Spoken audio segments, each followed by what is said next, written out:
So hi everybody, and welcome to our podcast, where we're going to dive into every corner of the beautiful game. Today we welcome one of South Africa's most respected football thinkers and coaches, José Zeca Marques. Is that the right pronunciation, Zeca? Yeah, Yeah. it's got a lovely English twist there, but I like it.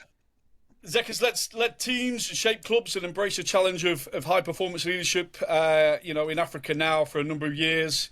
And as he prepares to release his new book, High Performance Coaching for Sports Business, he brings a unique brand of tactical expertise, business acumen, and coaching wisdom.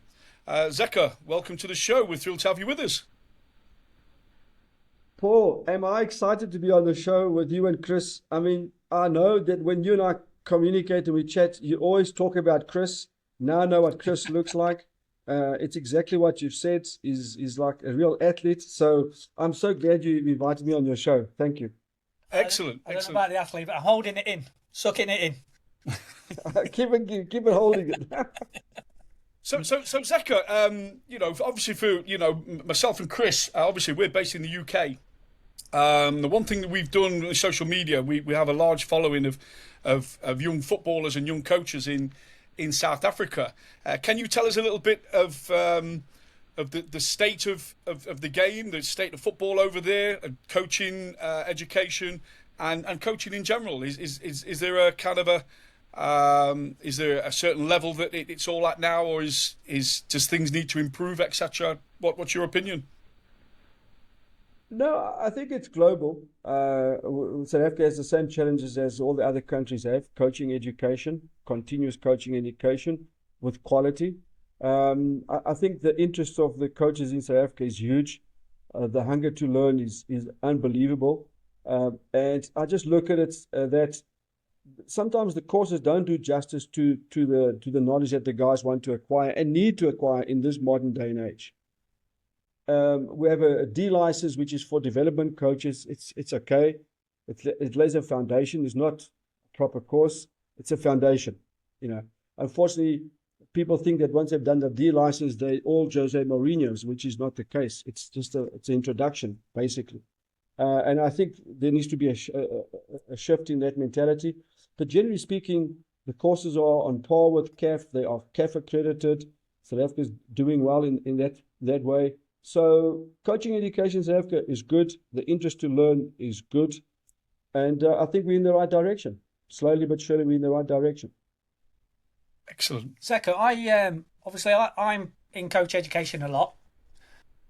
Is it the same in South Africa as it is over here, where I think there should be some period in between the qualifications that they take where they could go and get maybe mentored, and they could get on the grass, they could do some informal learning and keep that journey going from qualification to qualification? Because at the moment, what we tend to have over here is as soon as they finish one certificate, they want to jump on the next one, but they're not really taking that journey as it should be taken, and that informal learning in between. Is it the same over there? Yeah, absolutely agree with you, Chris. It's the same, yeah. As exactly as I said earlier on, the guy does a D license and all of a sudden he's Jose Mourinho. He walks around like a peacock.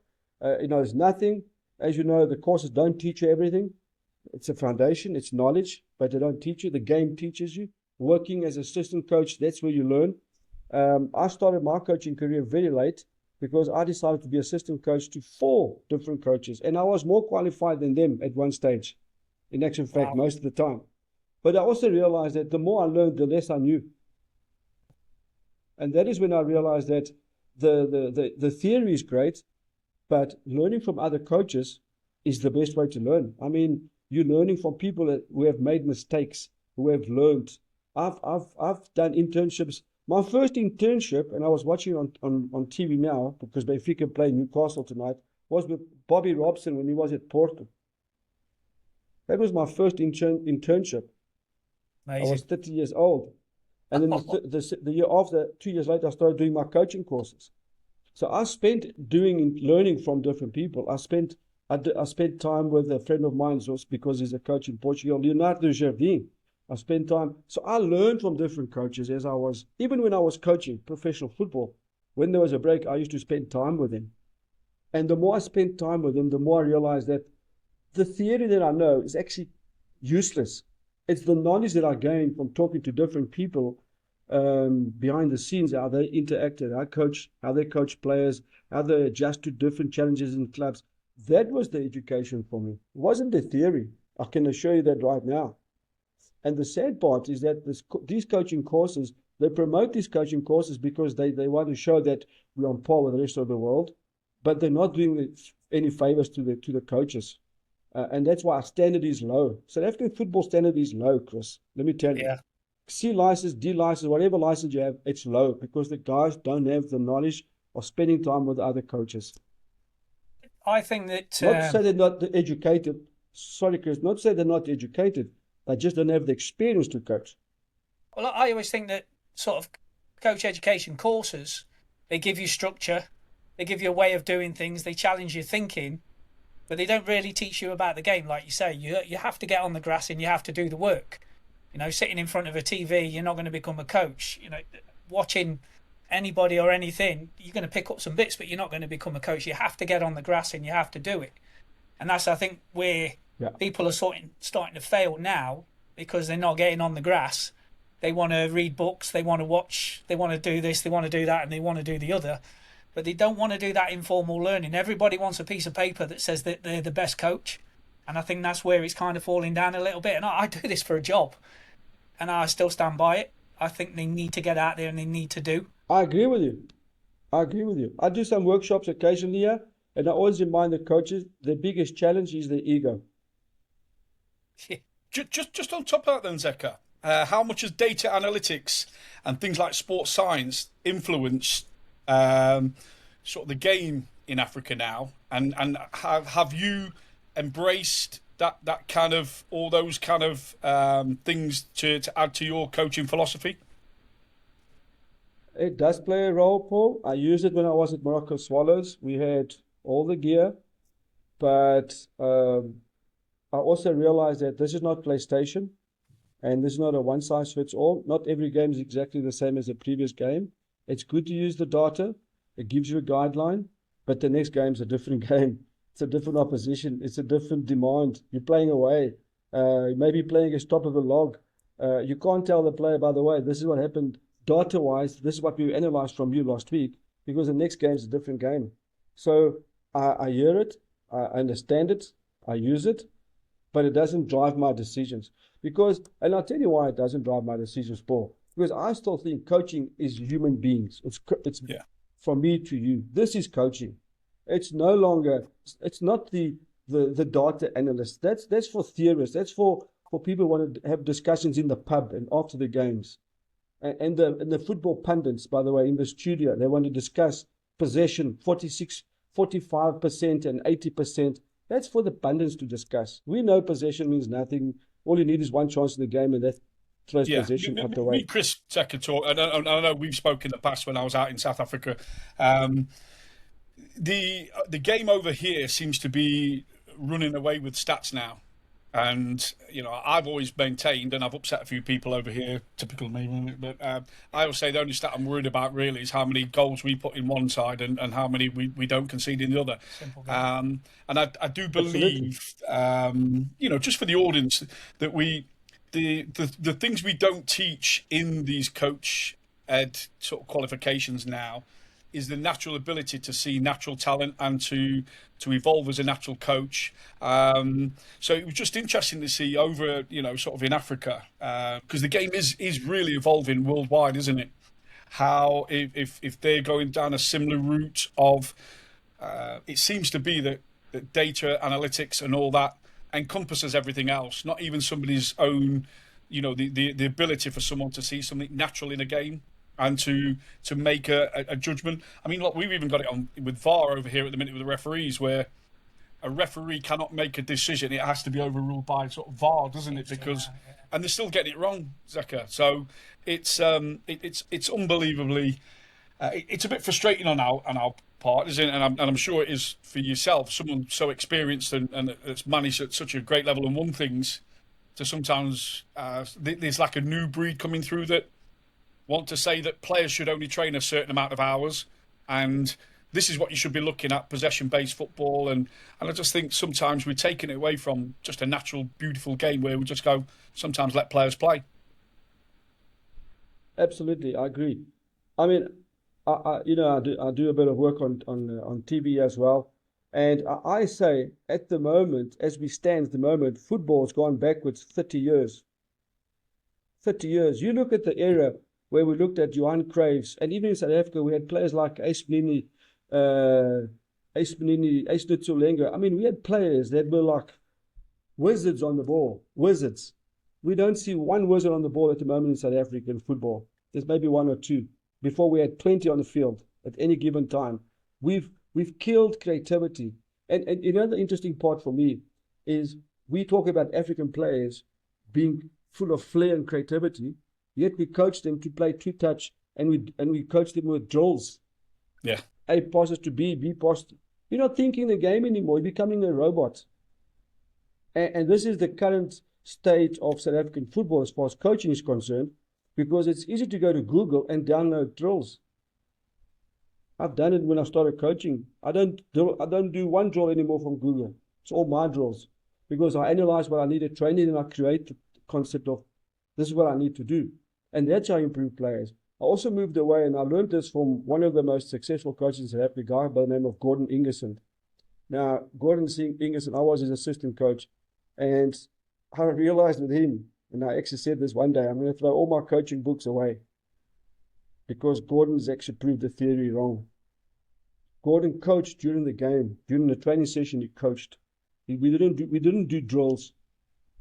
He coached the game. He coached the moment. It's frightening listening to you. And that's when I started realizing. Yeah, me and Chris have the same conversations. Yeah, we talk about week in, week out. We see so many.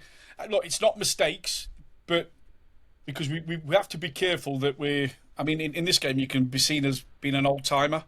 But I agree with you, and I know you do. So in terms of the games, at some point, it's kind of gone backwards.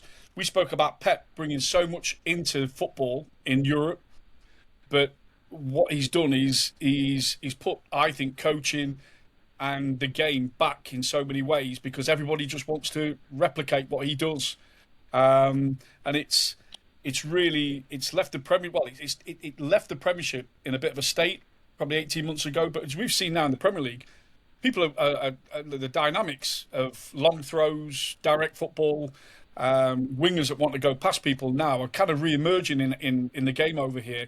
And I just wondered if that was similar to the state of sort of South Africa or African football in general. Yeah, I think there's a bit of each. So we have a second division. They play what we call Route 1, play off the second ball. It's like literally from the back to the front. And that's only because the players are not up to standard. So the coaches don't take chances. That's one. Number two, the coaches don't know any better. So rather play in opposition's half and work off the mistakes. But having said that, we have the natural talent in South Africa. And that's why sometimes I don't even watch football. When I hear a coach saying to the kid at 10 years old in development, two-touch football, in development, 10 years old, I'm like, really? This kid should be playing. He should be creative. He should be learning from his mistakes.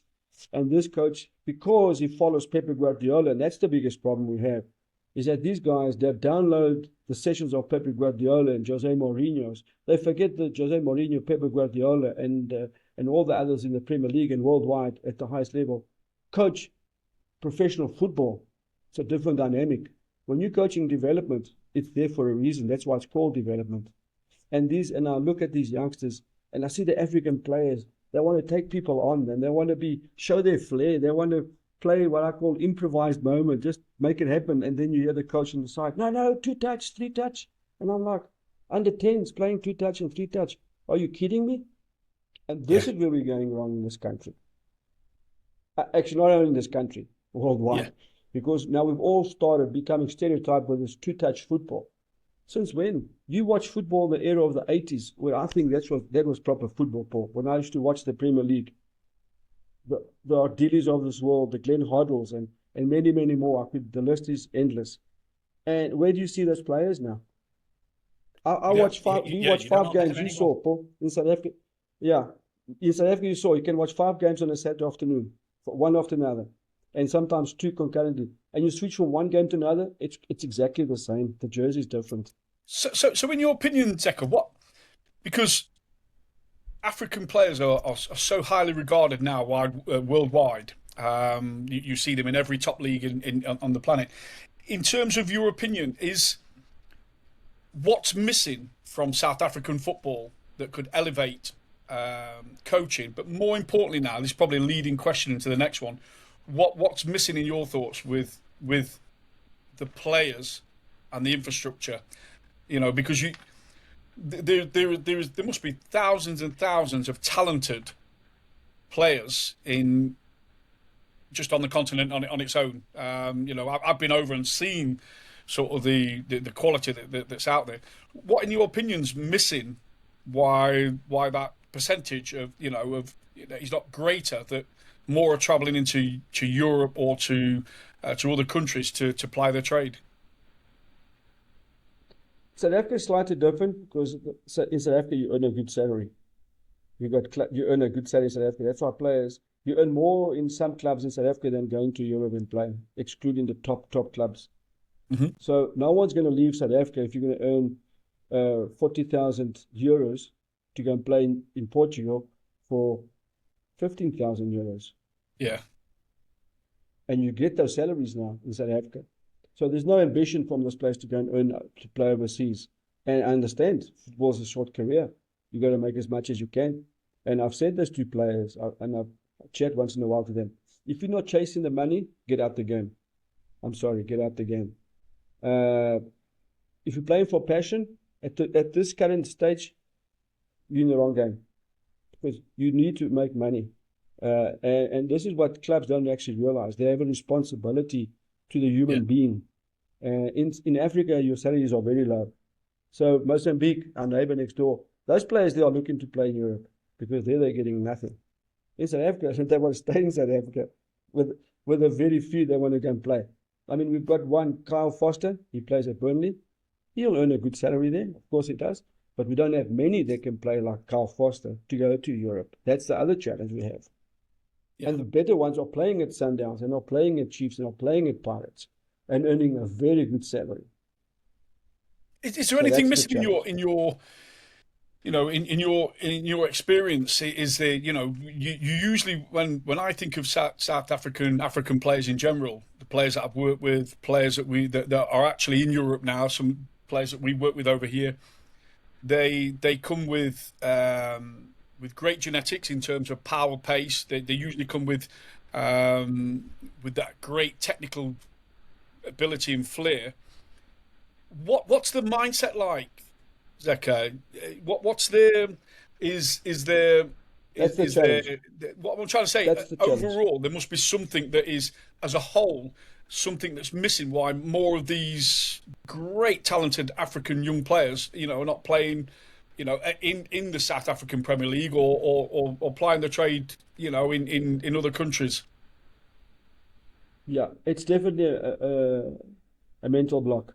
South African players, and I speak to my colleagues in Portugal, the guys say, ability-wise, we're great. Tactically-wise, we're low because they don't teach the tactical side of the game in South Africa when you're young. Physically, we know we have it. Genetically, as you said, the biggest stumbling block for South African players when they go overseas, mentality. We don't have resilience. We crumble at the first obstacle. They live a tough life, but when they get to football, it becomes an easy life. We're very weak mentally. And this is told by other people, by people who know the European market and South African market. They all tell me, mentally wise, South African players are weak. So they don't take them because you got to pamper them. You got to talk to them nicely. You can't raise your voice. You know what football is like. You know what coaching is like. Coaching is a game of emotions. And you've got to raise your voice. Not necessarily, you're not screaming at the guy, but you're raising your voice. It's an emotion. And some players will take that, or will accept it, but the majority won't. And they want to be pampered, and they want to be told all the time that you played well, my son. No, if you played badly, you played badly. Unlucky. That's the only way you need to grow. So they don't have that growth mindset. that mentality of like, I need to develop and learn the game more and more and more. They just want to play football. And those days are over. Those were the days of Ace Mutsulengu and Manini when they played football, but so was everyone else doing the same. As you know, Paul and Chris, football is now more organized than ever. So as coaches, we're killing the game. We're coaching the player, we're not coaching the human being. And that's the difference at the moment. I'm going to put you on the spot now, Zeca. We've been asked this question numerous times now, but do you think we can implement some sort of processes or just coach resilience, mental resilience into players? Well, we had a huge conversation last week about resilience, and Paul asked me my thoughts on it. I did some research on it, did a degree on it, but he asked me how I was resilient going through my sort of career and stuff like that.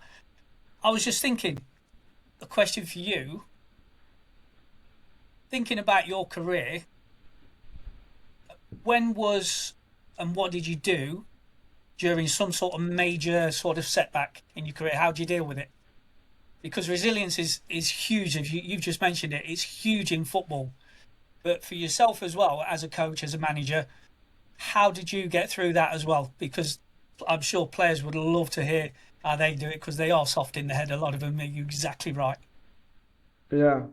I learned through it by going through the knocks of life. I call it the University of Life. That taught me resilience.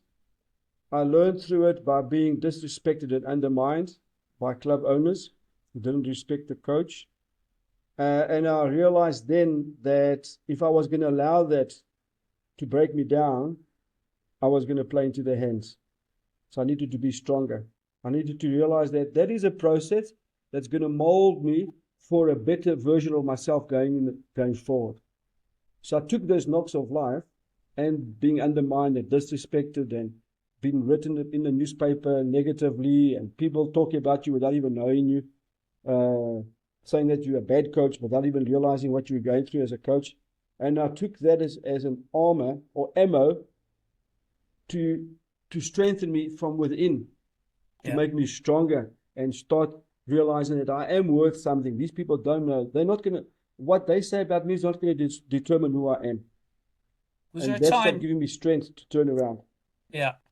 Was there a time, especially sort of early in your career, where you weren't as mentally strong as that or resilient as that, where you might have packed up, give up, listened to the sort of naysayers?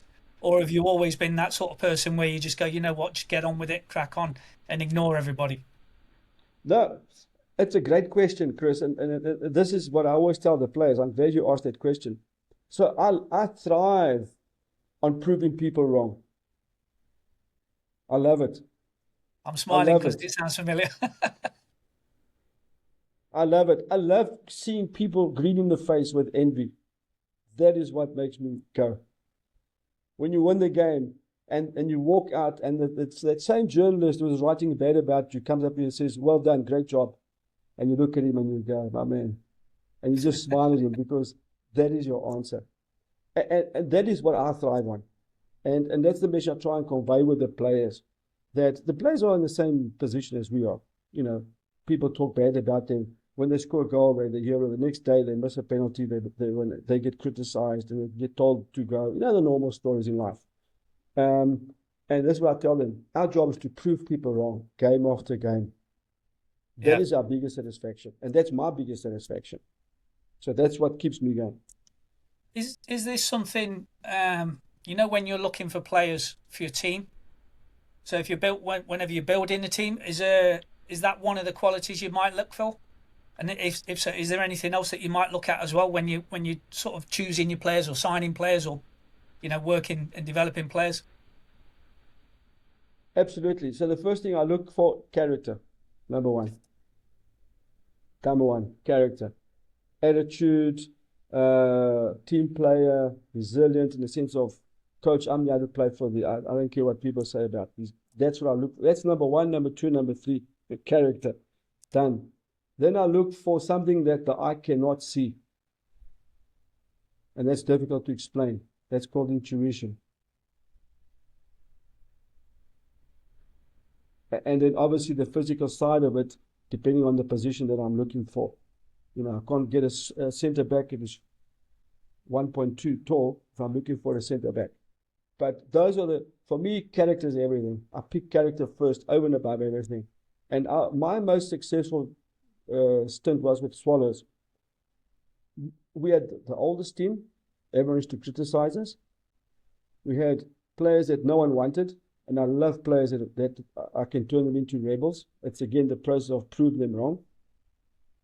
And I turned this team into rebels. We were successful. We beat Sundowns twice. We eliminated them. We beat Chiefs.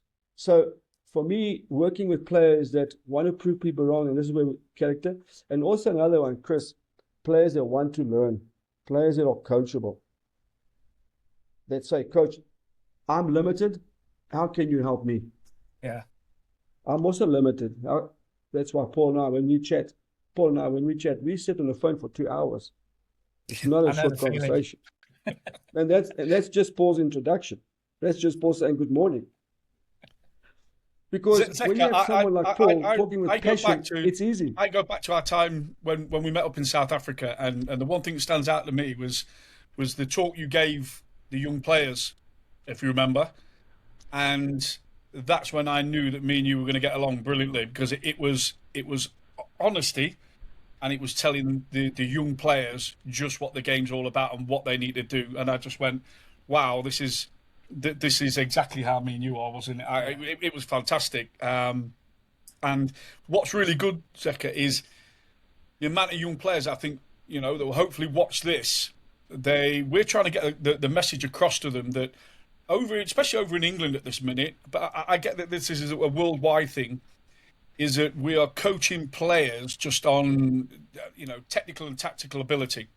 We're not telling them the real story about how tough this game is and how sometimes resilient you've got to be, and you've got to listen to people like yourself with an unbelievable wealth of experience and success in the game. You've got to really understand and take in what these people are telling you, because that is, basically these are the decision makers.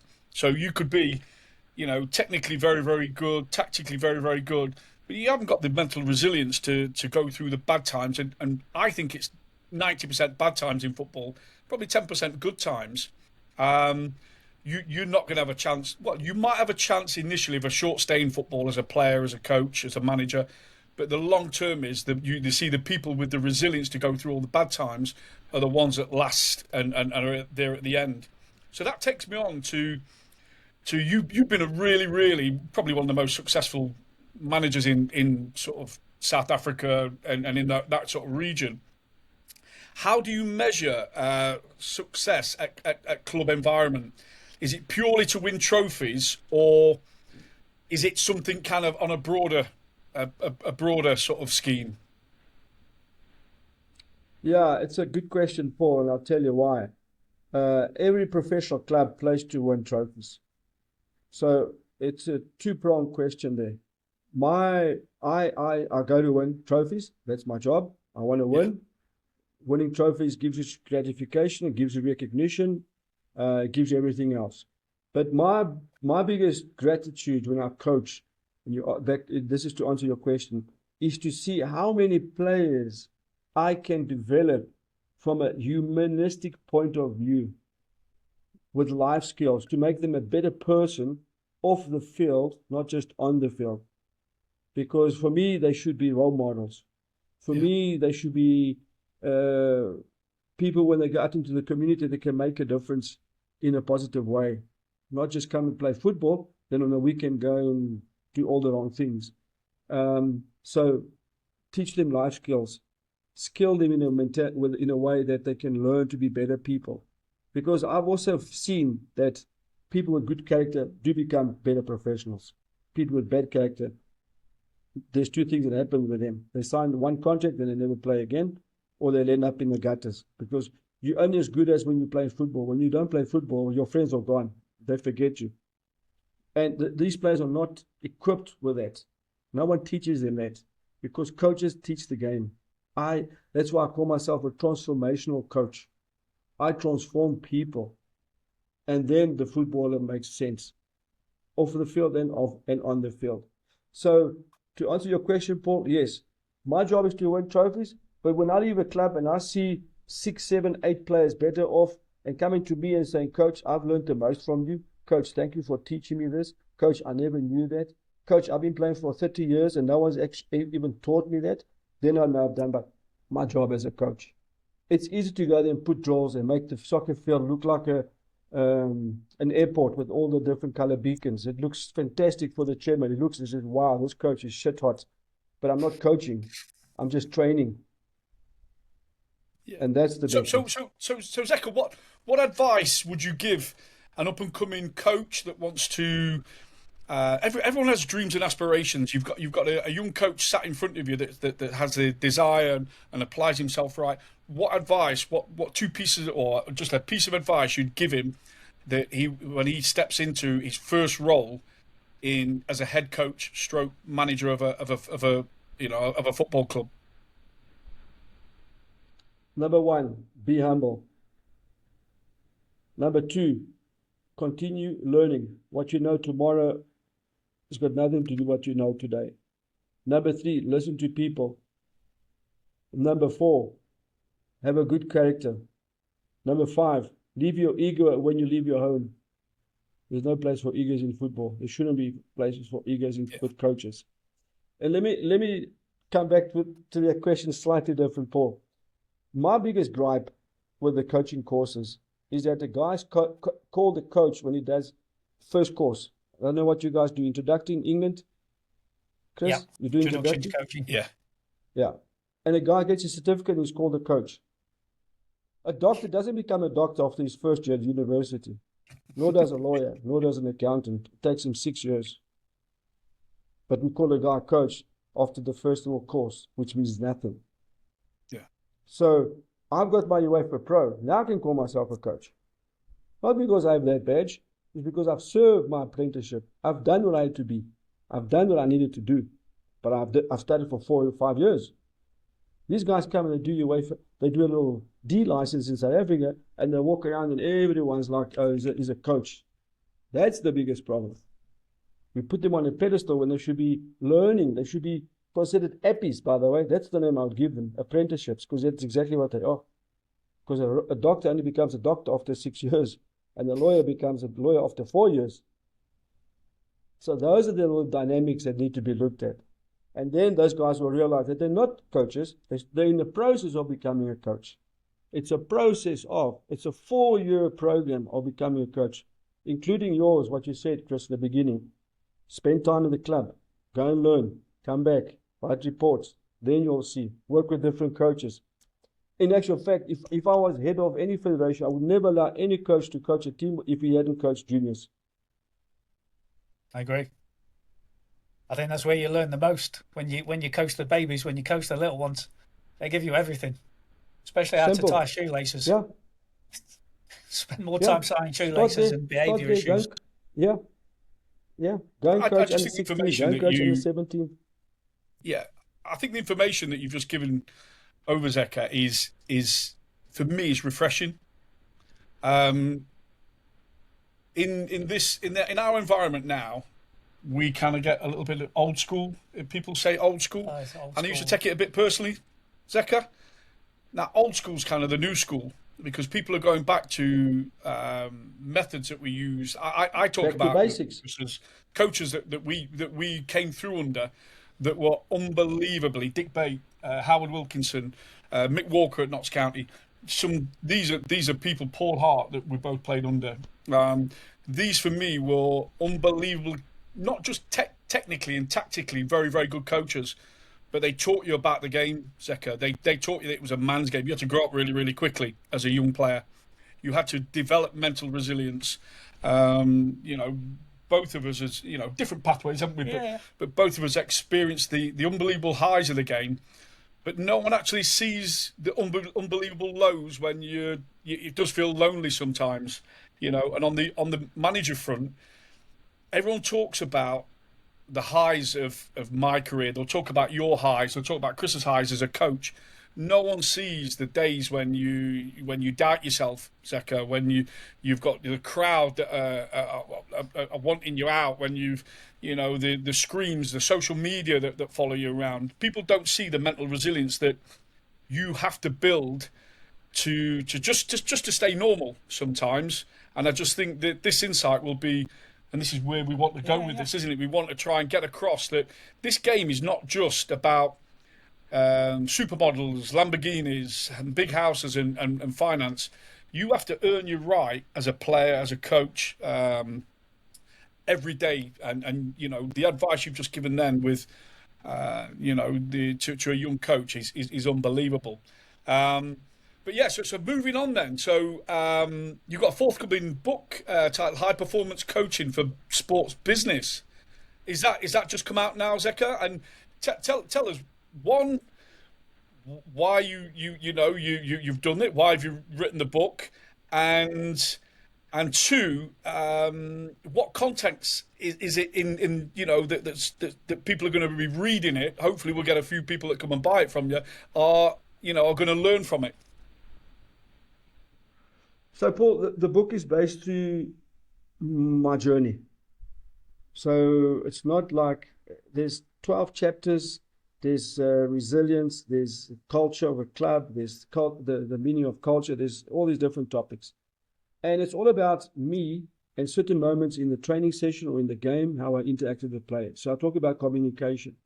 So there'll be a story about when I realized that communication was key, was when I was talking to the players and 4 of the players didn't understand what I was talking about. Yeah. And I was and I thought I was communicating. Because as coaches, sometimes you think you need to give them a lecture. It's not lectures, you need to coach. Less is more. Say the right words, say less. Keywords, that's more important than giving a guy a lecture. Because I also realized that after 2 minutes, players are not paying attention. Otherwise, they would have been at varsity if they wanted to listen to a lecture. So these are all things that I picked up as I went along. So it's all about certain games that I played, and every topic, every chapter's got certain moments that I learned, that I realized, key moment, bang, this is what I need to focus on. Key moment, this and that. So that's what this book is about. So it's about, and I took it into sports and business because I realized again that in business, people talk about burnouts, people talk about toxic environments, because leaders don't have the leadership skills or management skills to deal with people. They don't deal. I talk about leadership at the moment, dealing through empathy. I actually even wrote it down here because I don't want to forget this. But I think it's important to talk about it. Leadership through empathy, through caring about the well-being of the player and the person that's employed by you. Being a servant coach. As coaches, we are servants. We're serving the human being. We're serving someone else. That's why I talk about the ego. That we as coaches, we see ourselves as Jack the lads, and I am the total authority. It's the wrong way around. You are the servant. You are there to serve someone. And if you don't have that mentality, get out the game. Simple. Adaptability. Football is changing. I go from one club to another. You've been from one club to another. Chris, you've been. If you don't have the mentality of being adaptable, you can't expect the other club to be the same as this club. You need to adapt. And that sometimes coaches come and they complain about, when I was at the other club, we had this. Well, you're not at the other club anymore, my friend. You've got to adapt to the reality of this club. That's being a clever coach. I talk about integrity. Integrity, especially with the technical team, where you sometimes you're surrounded by people who betray you. Sometimes you take money from players to play them. That's not integrity. You should be in the game. I hear about stories about coaches signing players because they're getting backhanders from the agents and that. Those people shouldn't be in the game. That's not integrity. That's not coaching. That's not being a good role model. So this is what the whole book is about. It applies for the business world and the sports world. So values. I talk about values, Paul and Chris, that we as people should have 5 values that we live by. The values guide our decisions during the day. I have 5 values I live by. So if I say I'm a person of integrity, if you come to me and say, listen, here's 100 quid if you're going to sign a go, I've got to think, I'm a person of integrity. Can't do that. Or do I say, okay, that's out the way, I'll take the 100 quid. And this is where football is going at the moment. We're driven by the money. We're not driven about why we become coaches. So the question to you, Paul, is, and I'm glad you asked that, to summarize this is, why are we coaching?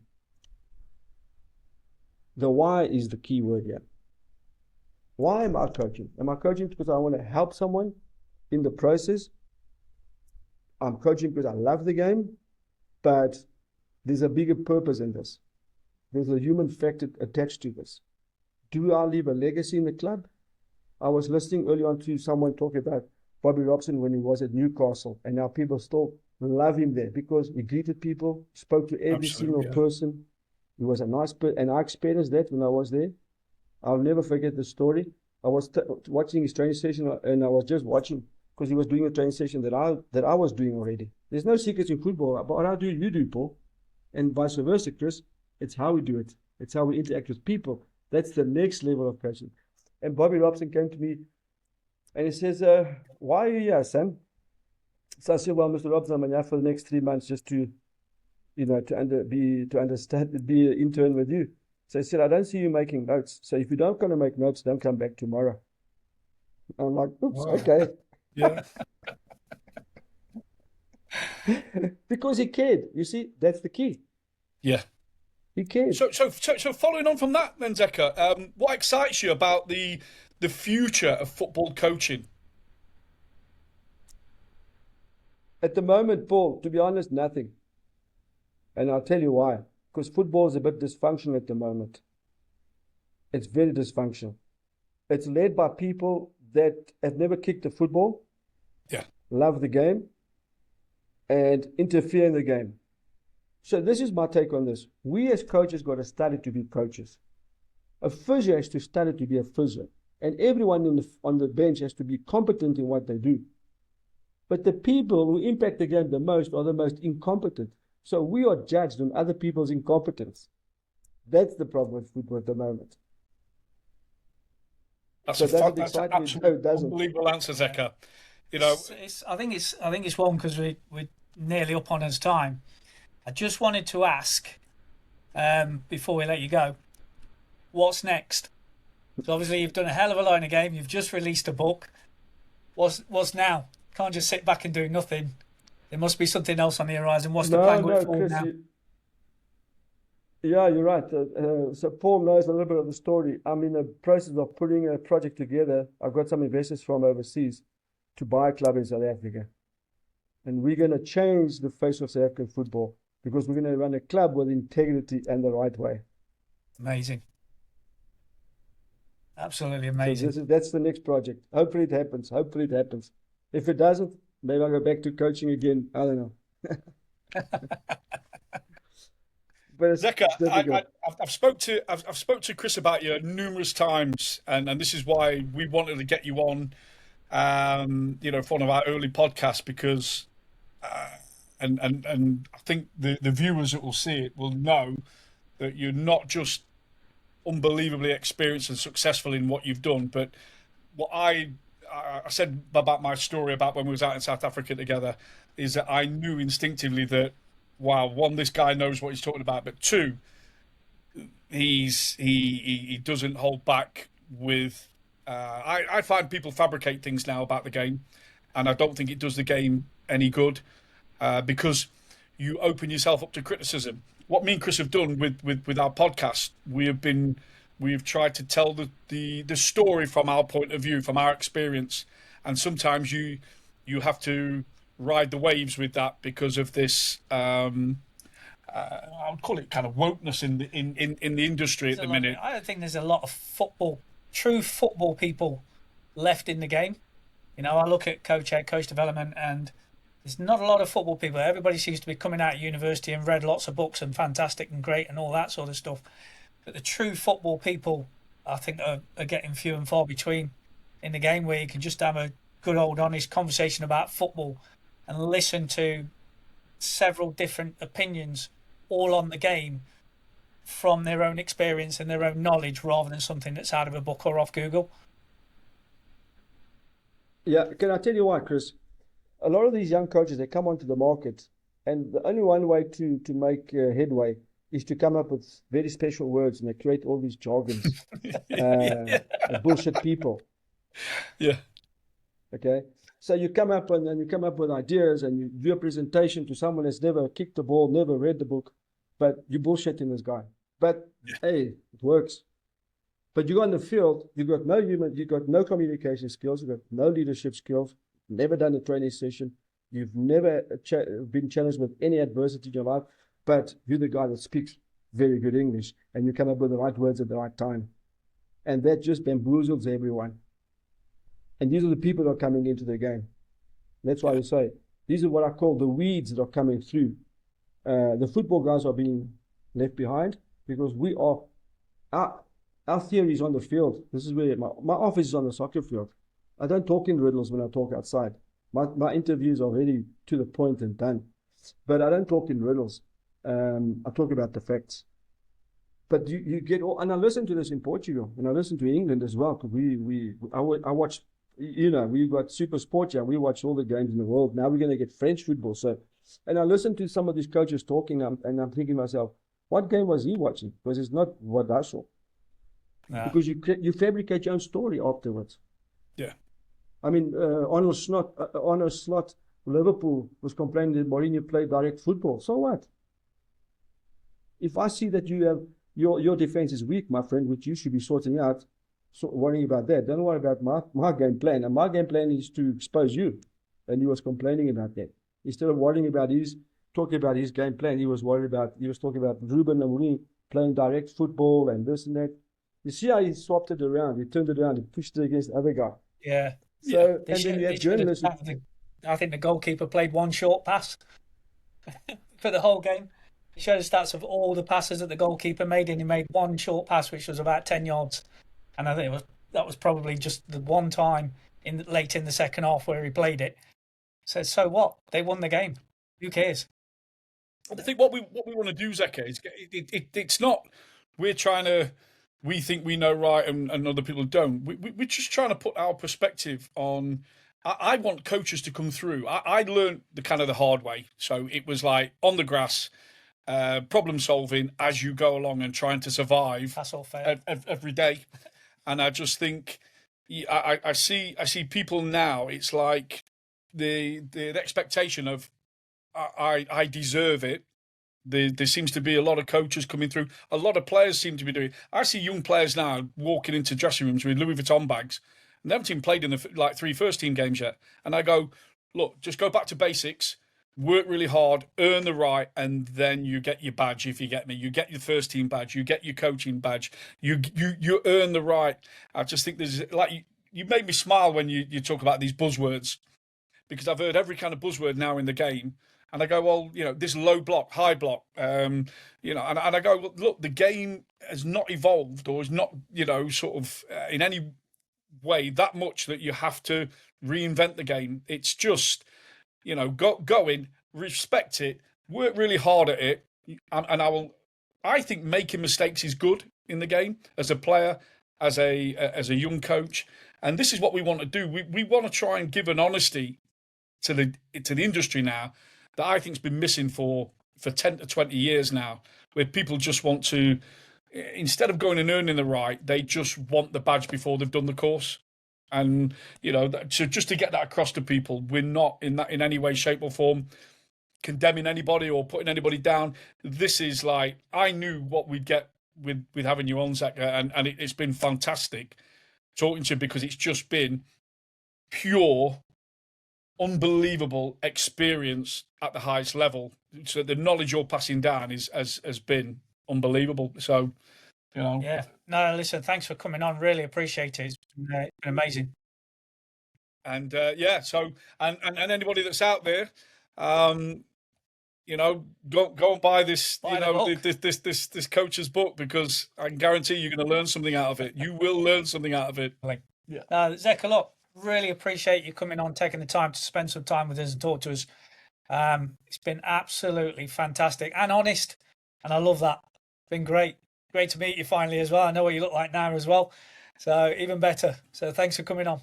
Yeah, thanks ever so much, Zeca. We'll probably be speaking later on in the week anyway, won't we? So yeah, appreciate it. Thank you.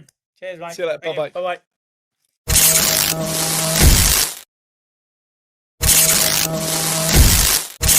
bye.